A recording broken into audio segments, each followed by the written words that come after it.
proyecto de 3 meses, freelance, desde casa, con posibilidad de extenderse. Acepté. No le dije nada a James. Y ahí estaba la diferencia. No lo hice por ocultarle algo. Lo hice porque entendí, en algún momento entre el domingo que regresó y esa llamada de trabajo, que había pasado 8 años consultando decisiones que eran completamente mías. ¿Qué ropa comprar? Si salir con amigas un viernes. Si tomar un proyecto. Todo pasaba por una conversación con James primero. No porque él me lo exigiera, sino porque yo había aprendido a funcionar así. Ya no quería funcionar así. La rutina de esas semanas era doble. Por un lado, la vida normal. Desayunos con James.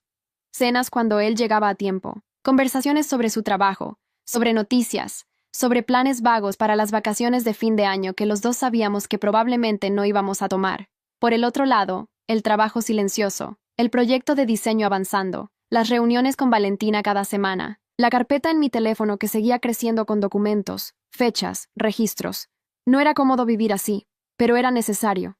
Un martes por la tarde, James llegó antes de lo habitual. Yo estaba en el estudio trabajando, con la puerta entreabierta y la computadora abierta con el proyecto. Asomó la cabeza. ¿Estás trabajando?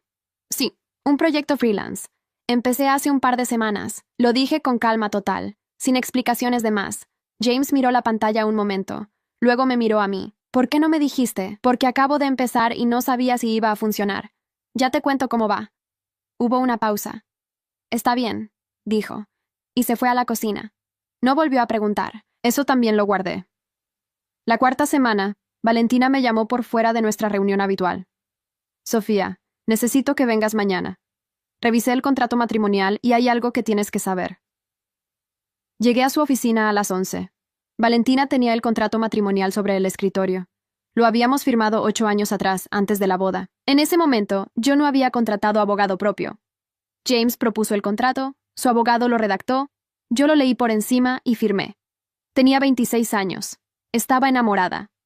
No le presté atención al detalle. Hay una cláusula de separación de bienes parcial, dijo Valentina. El apartamento está excluido de la sociedad conyugal. Está registrado a nombre de los dos, pero la cláusula establece que en caso de disolución del matrimonio, el porcentaje que te corresponde está limitado al valor de tu aportación inicial. Yo no aporté nada inicial. Él ya tenía el apartamento cuando nos casamos. Exacto. Me quedé mirándola. ¿Eso significa que si nos divorciamos no tengo derecho al apartamento? Significa que tu parte sería mínima, posiblemente nada, dependiendo del juez. Lo que sí te corresponde con claridad es la mitad del fondo de inversión, porque ese sí se abrió durante el matrimonio con dinero de los dos, y la cuenta conjunta. ¿Cuánto es eso? Valentina me mostró los números que había calculado. Era suficiente para vivir un año con cuidado. Tal vez año y medio si el proyecto de trabajo seguía creciendo. No era lo que esperaba, pero era real, y era mío. ¿Hay algo que pueda hacer respecto al apartamento? Pregunté. Hay argumentos que podríamos usar si el proceso llega a juicio. El tiempo que llevas en el matrimonio, tu aportación no monetaria al hogar, el hecho de que dejaste tu carrera. No es garantía, pero no es una puerta cerrada. Entendido. Guardé todo en mi cabeza. Caminé de regreso al apartamento con las manos en los bolsillos. Esa tarde, al pasar frente al estudio, vi mi computadora abierta con el proyecto de diseño. Había terminado la primera fase esa mañana. La directora creativa me había mandado un mensaje diciendo que el trabajo estaba por encima de lo que esperaban. Me senté frente a la pantalla. Abrí el proyecto. Lo revisé durante 10 minutos. Luego abrí otro documento y empecé a escribir el presupuesto para la segunda fase. Era la primera vez en 3 años que hacía eso. Calcular mi propio valor, ponerle número, mandarlo. No esperé respuesta esa tarde, pero cuando llegó al día siguiente, con el presupuesto aprobado sin negociación, lo guardé también, no en la carpeta de evidencias. En una nueva, una que empecé a llamar, sin decírselo a nadie, simplemente, mía. James anunció el segundo viaje un martes por la mañana. Tengo que ir a Guadalajara la próxima semana, dijo mientras revisaba el teléfono en el desayuno. Jueves y viernes. El cliente quiere una presentación presencial. ¿Va alguien del equipo? No levanté la vista de mi taza. Camila coordina los materiales, pero esta vez voy solo. Es una reunión más pequeña. Entendido. Eso fue todo. Esa misma tarde le escribí a Rodrigo Peña. Viaje el jueves. Guadalajara. ¿Puedes verificar si viaja solo? Respondió en 1 hora. Dame el vuelo si lo tienes. No lo tenía. Pero esa noche, mientras James estaba en la regadera, vi su teléfono sobre la cama. La pantalla encendida. Una confirmación de reserva de aerolínea. No lo toqué. Leí lo que alcancé a ver desde donde estaba parada. 2 pasajeros. Vuelo del jueves a las 7 de la mañana. Le mandé el número de vuelo a Rodrigo. Respondió 3 minutos después. Confirmado. El segundo pasajero es Camila Ríos. Me encargo. Guardé el teléfono, me metí a la cama. Cuando James salió del baño, yo ya tenía los ojos cerrados. El miércoles por la noche, mientras James empacaba, yo estaba en el estudio terminando una entrega para el proyecto. Había pasado de 3 meses freelance a una propuesta de contrato semipermanente. La directora creativa quería integrarme al equipo de manera estable. 4 proyectos al año, tarifa fija, crédito en los materiales publicados. Era la primera vez en 3 años que alguien me ofrecía algo con mi nombre en los créditos. Firmé el contrato esa noche, antes de que James terminara de empacar. El jueves salió temprano. Me dio el beso de siempre. Yo lo despedí desde la puerta en bata y con el café en la mano, igual que siempre. Cuando el elevador se cerró, entré, puse el seguro y me senté en el sillón. Tenía la mañana entera para hacer lo que necesitaba hacer. Abrí la computadora y revisé una vez más todos los documentos financieros que había recopilado en las últimas semanas. Estados de cuenta, el contrato matrimonial, el registro del fondo de inversión, la escritura del apartamento que había sacado de la notaría con una copia simple que pedí yo misma, sin decirle a James.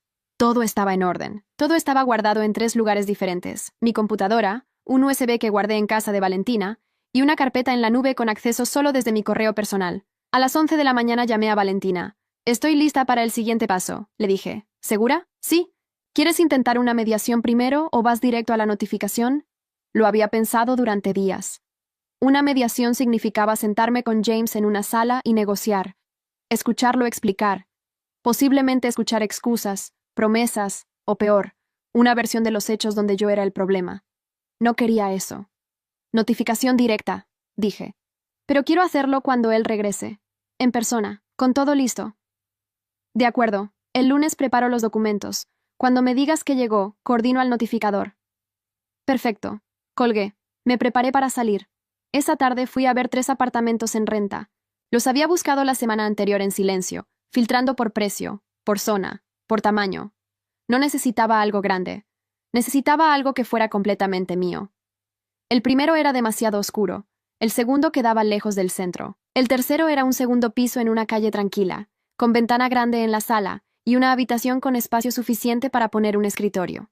Le dije a la agente que lo pensaría. En el camino de regreso, Rodrigo me mandó un mensaje. Llegaron juntos al hotel, misma habitación. «Tengo fotos si las necesitas». «No es necesario», respondí. «Ya tengo suficiente». Esa noche cené sola, trabajé 2 horas más en el proyecto y me dormí antes de las 11. El viernes fue un día normal, el sábado también. El domingo, James llegó al mediodía. Entró con la maleta, me saludó, preguntó si había algo para comer. Le dije que había sobras en el refrigerador. Se sirvió. Comió frente al televisor. Yo estaba en el estudio. A las 4 de la tarde salí, me senté en el sillón frente a él y esperé a que apagara el televisor. No lo apagó, así que hablé con el televisor encendido. «James, necesito decirte algo». Bajó el volumen. Me miró. «Celo de Camila». No dije más, lo dejé procesar. Su cara no se derrumbó de inmediato. Pasaron 3 o 4 segundos en los que vi cómo calculaba. ¿Cuánto sabía yo? ¿Cómo había sido descubierto? ¿Qué tan rápido podía construir una explicación? «Sofía, no necesito que me expliques nada», dije. «Tengo fotos, tengo registros de la cuenta conjunta, tengo suficiente». Apagó el televisor. «¿Cuánto tiempo llevas sabiendo?» «Unas semanas». Se pasó la mano por la cara, se recostó hacia atrás en el sillón. «No es lo que crees, James». «Sofía, escúchame». «No es lo que crees», repetí su frase despacio. «¿Cuántas veces crees que esa frase ha funcionado?» Se quedó callado. «No vine a pelear», dije. «Vine a decirte que ya tomé decisiones. El lunes recibes una notificación formal de inicio de proceso de divorcio. Valentina Soto es mi abogada. Cualquier cosa que necesites comunicarme, se la comunicas a ella». James se incorporó. Espera un momento. ¿Ya tienes abogada? ¿Cuándo hiciste todo esto?» Mientras tú estabas en Monterrey la primera vez. Eso lo golpeó diferente. Vi el momento exacto en que entendió que yo no había reaccionado con pánico, que había actuado con tiempo y con orden. «Sofía, podemos hablar. Podemos ir a terapia. Podemos...» «No». Una sola palabra, sin gritarla. «¿No? No. Ya decidí». Se levantó. Caminó hacia la ventana. Estuvo de espaldas a mí un momento. «¿Y el apartamento? ¿A dónde vas a ir?» «Eso es parte del proceso. Valentina te explica los términos». «Sofía, el apartamento está...» «Lo sé. Ya leí el contrato matrimonial completo, con abogada». Se giró. Me miró con una expresión que no le había visto antes. No era culpa, Era algo más parecido a la sorpresa de alguien que creyó tener todas las cartas y acaba de descubrir que la otra persona también jugaba. No sabía que eras así, dijo. No sé si lo dijo como crítica o como reconocimiento. No me importó. Yo tampoco, respondí. Me levanté. Entré al estudio. Cerré la puerta. Al día siguiente, a las 10 de la mañana, James recibió la notificación. Los primeros días después de la notificación fueron los más difíciles. No porque me arrepintiera, sino porque James no reaccionó como esperaba. No hubo gritos. No intentó negarlo de nuevo. No llegó con flores ni con promesas grandes. Lo que hizo fue peor. Se quedó en el apartamento y empezó a comportarse con una normalidad calculada que me sacaba de balance. Desayunaba en silencio. Llegaba a horas razonables. No mencionaba a Camila. No presionaba para hablar. Era como vivir con alguien que esperaba que yo me cansara primero. El miércoles de esa semana, me habló en la cocina mientras yo preparaba café. ¿Podemos cenar juntos esta noche? Sin abogadas, sin documentos. Solo hablar. Lo miré. No tenemos nada que hablar fuera del proceso, James. Sofía, 8 años no se terminan con una notificación. Se terminaron antes de la notificación. La notificación solo lo hizo oficial. Se quedó callado. Tomó su café y se fue al cuarto. Esa tarde llamé a Valentina para contarle. Está esperando que cedas, dijo ella. Es una táctica clásica.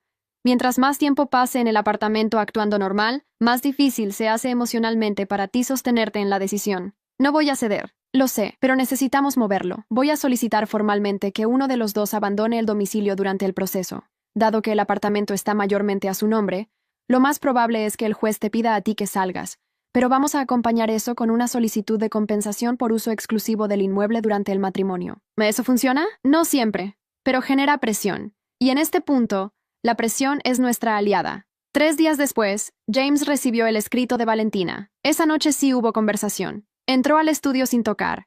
Puso el escrito sobre mi escritorio. ¿Esto fue necesario? Lo miré sin moverme.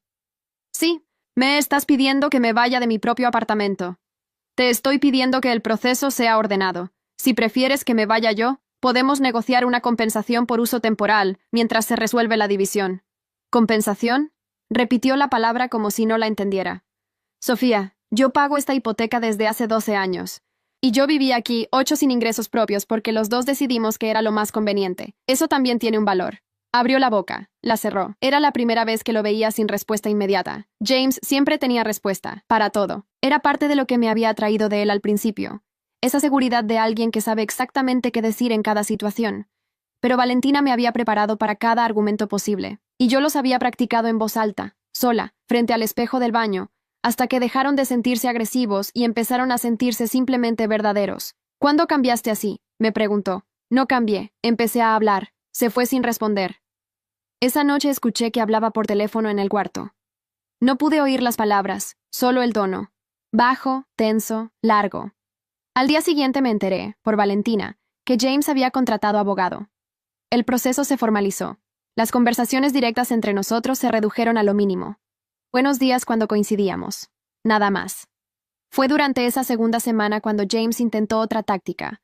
Llegó un martes con una propuesta de su abogado. Me la entregó en la mano, en un sobre cerrado, sin decir nada. La abrí en el estudio. La leí 2 veces. Se la mandé fotografiada a Valentina. Ella me llamó 20 minutos después. Está ofreciendo quedarse con el apartamento y darte el equivalente al 40% del valor de mercado actual, más la mitad del fondo de inversión. ¿Es una buena oferta? Es una oferta conveniente para él. El apartamento ha subido de valor. Un 40% ahora es más dinero que lo que obtendrías en juicio si el juez aplica el contrato al pie de la letra. Pero hay margen para negociar. ¿Qué recomiendas? Pide el 55% del valor del apartamento. Justificamos con los años de aportación no monetaria. Probablemente cerramos en 50. Hazlo. La negociación tardó 1 semana. Cerramos en 52%, más la mitad del fondo de inversión, más 3 meses de uso del apartamento mientras yo encontraba lugar permanente. El día que firmamos el preacuerdo en la oficina de los abogados, James y yo estuvimos sentados en la misma mesa por primera vez desde el domingo del confronto. No hablamos más de lo necesario. Firmamos donde nos indicaron. Cuando terminó, los abogados salieron un momento y nos quedamos solos en la sala. James miró la mesa. ¿A dónde vas a ir?, preguntó. Ya tengo apartamento. Me miró. ¿Cuándo lo buscaste? Cuando tú estabas en Guadalajara. Algo cruzó su cara. No supe si era admiración o incomodidad. Probablemente las dos. Sofía, yo nunca quise... James, lo interrumpí sin alzar la voz. No necesito que me expliques qué quisiste o qué no quisiste. Ya no cambia nada. Igual siento que te debo una explicación. Me debes 8 años. Una explicación no los paga. Se quedó callado. Entró el abogado de él con unas copias adicionales. Firmamos. Nos levantamos. En la puerta de la oficina, James se detuvo un segundo. Espero que te vaya bien, dijo. No era sarcasmo. Lo dijo en serio. Eso lo noté. A mí también, respondí, y salí primero. En la calle, el sol estaba directo. Me puse los lentes, busqué el teléfono en la bolsa y le escribí a Valentina. Firmado. Gracias por todo. Respondió en segundos. Tú hiciste el trabajo. Yo solo organicé los papeles. Caminé 2 cuadras hasta mi coche. Antes de subir me detuve un momento. No por emoción. Solo para registrar el momento con claridad. Tenía 34 años. Un preacuerdo firmado. Un contrato de trabajo con mi nombre en los créditos. Y un apartamento nuevo esperándome. No era el plan con el que me había casado 8 años atrás. Era mejor, porque era mío. Subí al coche y manejé hacia el apartamento nuevo a terminar de acomodar las cajas. 2 años pasan rápido cuando tienes en qué ocuparte. El apartamento del segundo piso se convirtió en algo que nunca había tenido en 8 años de matrimonio. Un lugar que funcionaba a mi ritmo. Las plantas donde yo quería. La mesa de trabajo frente a la ventana. El refrigerador con lo que yo elegía comprar. Nada que tuviera que consultar con nadie. Los primeros 3 meses fueron de ajuste. No voy a decir que fue fácil. Hay noches en las que el silencio pesa, sobre todo al principio, cuando el único sonido es el tráfico de la calle y todavía no te acostumbras a que nadie va a llegar. Pero me acostumbré. El proyecto de diseño editorial se convirtió en contrato fijo. A los 6 meses, la directora creativa me propuso asumir la dirección de una línea nueva dentro de la agencia. Más responsabilidad, más visibilidad, mejor tarifa. Acepté sin pensarlo 2 veces. A los 12 meses, mi nombre aparecía en los créditos de 4 publicaciones. Una de ellas ganó un reconocimiento sectorial en una feria en Ciudad de México. Fui a recibirlo, sola, con un vestido que compré específicamente para esa noche. Me sentí completamente bien. De James supe poco durante ese tiempo. Lo justo que filtraba Valentina cuando había algún trámite pendiente del proceso. El divorcio se finalizó a los 8 meses de la notificación, sin juicio, sin escenas, solo firmas y fechas. Una tarde, ya con todo cerrado, Valentina me mandó un mensaje. Se formalizó el divorcio esta mañana. Ya eres libre en papel también. Le respondí con un simple, gracias. No hubo más que eso. De Camila supe por una conocida común, sin buscarlo, que la relación con James duró menos de un año después de que yo me fui, que ella renunció a la firma, que James quedó con el proyecto de expansión a medias y tuvo que reestructurar el equipo. No sentí satisfacción cuando me lo contaron, tampoco lástima. Solo escuché, dije, qué interesante, y cambié el tema.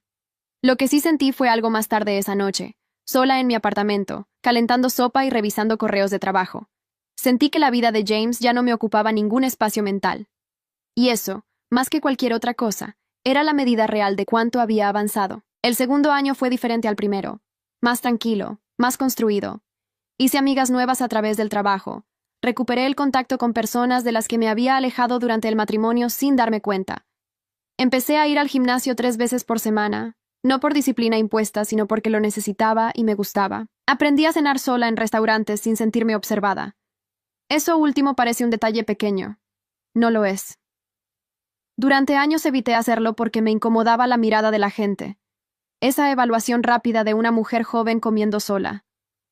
Ahora pedía mesa para uno sin explicación y sin apuro. Un viernes de octubre, 2 años y 3 meses después de aquella cena de aniversario, fui a cenar al mismo restaurante donde todo empezó.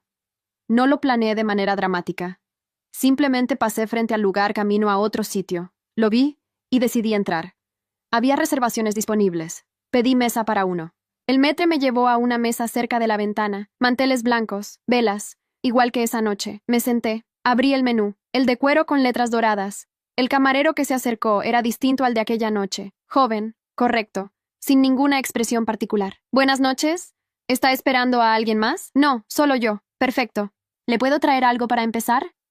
Una copa de Barolo, por favor. Enseguida.